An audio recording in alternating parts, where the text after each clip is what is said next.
My dear brothers and sisters, have you ever experienced a moment when everything you worked for seemed to collapse? Have you ever watched a dream fall apart before your eyes? Have you ever wondered whether all your efforts have been wasted? In 1979, a young scientist stood anxiously inside a control room, watching the horizon with a nation's hopes resting on his shoulders. Dr. APJ Abdul Kalam had poured years of his life into India's first satellite launch vehicle. The countdown reached 0. The rocket rose.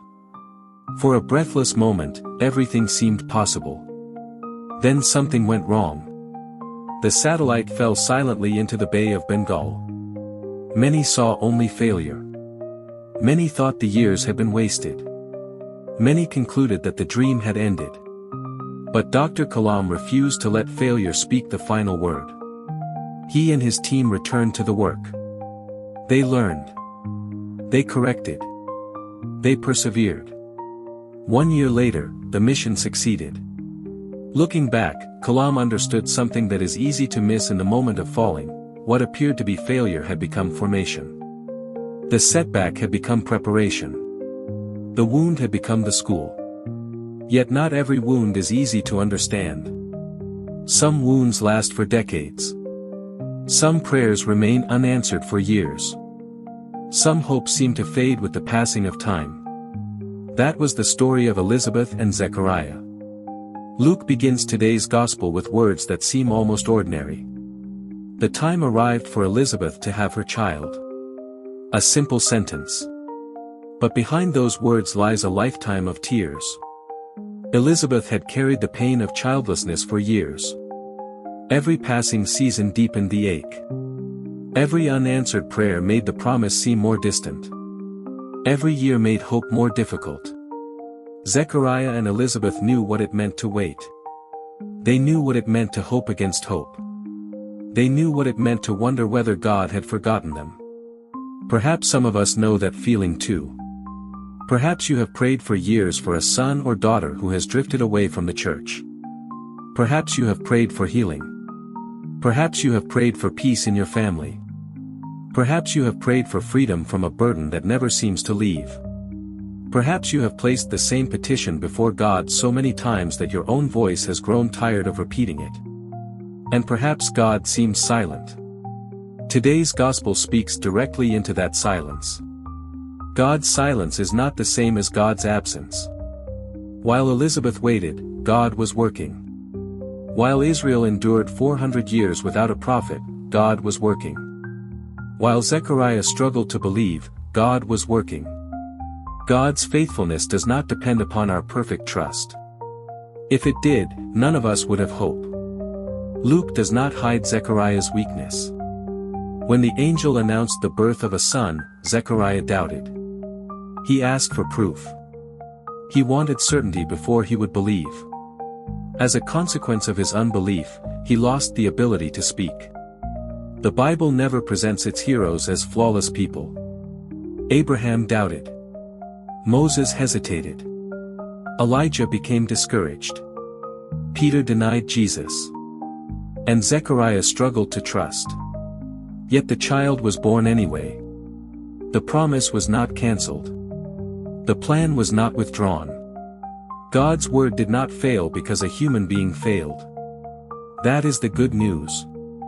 Many people secretly fear that their doubts have disqualified them. Many believe their failures have placed them beyond God's reach. Many think they have ruined God's plans for their lives.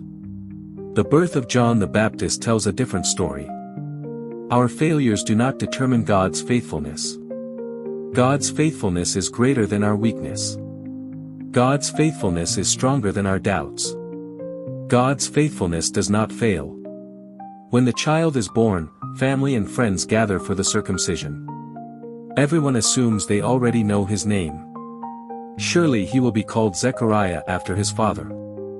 That is the custom. That is the tradition. That is what everyone expects.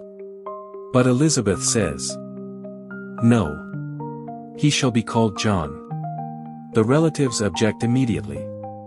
"There is no one in your family with that name." Then they turn to Zechariah. He asks for a writing tablet and writes, "John is his name." Not, "John will be his name." Not, "We have decided to call him John." But, "John is his name."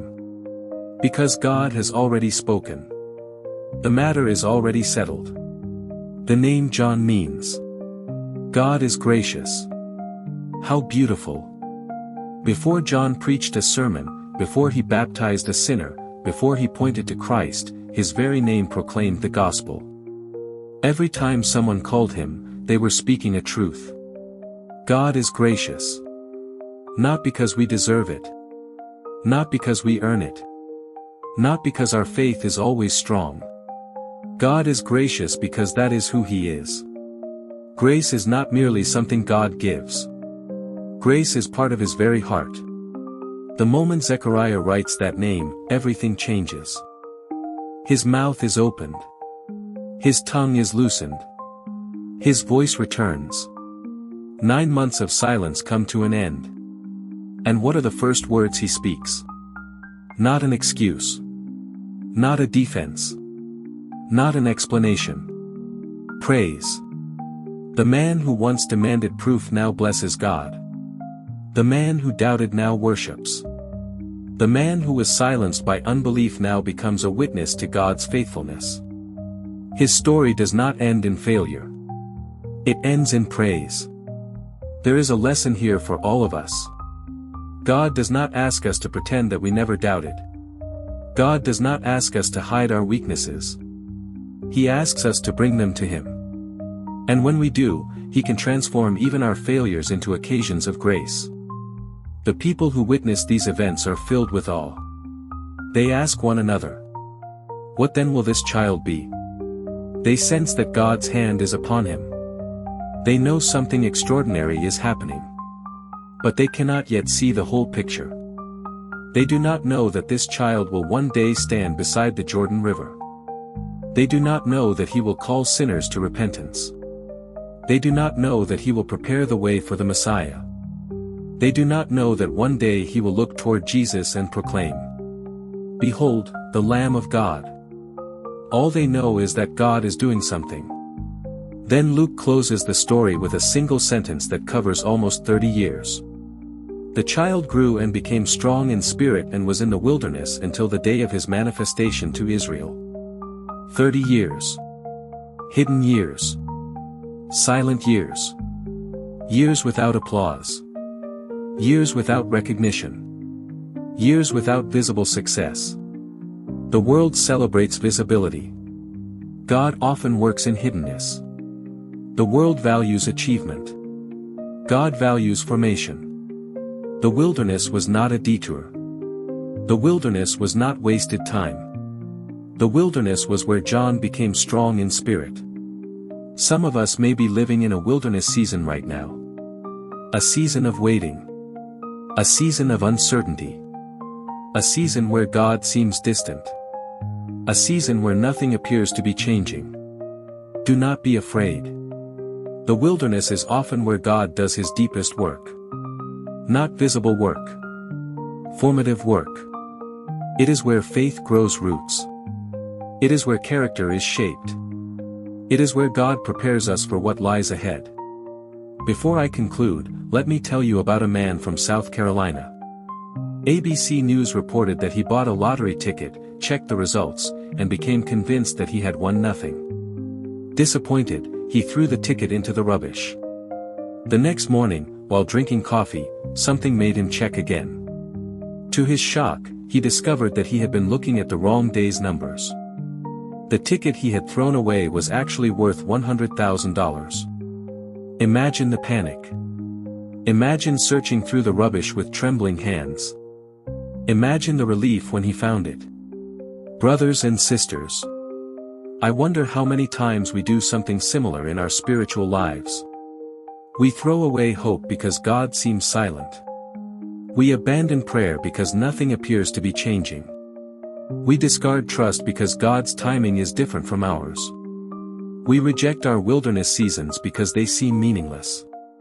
Yet what if the very thing we are ready to discard is where God is doing His deepest work?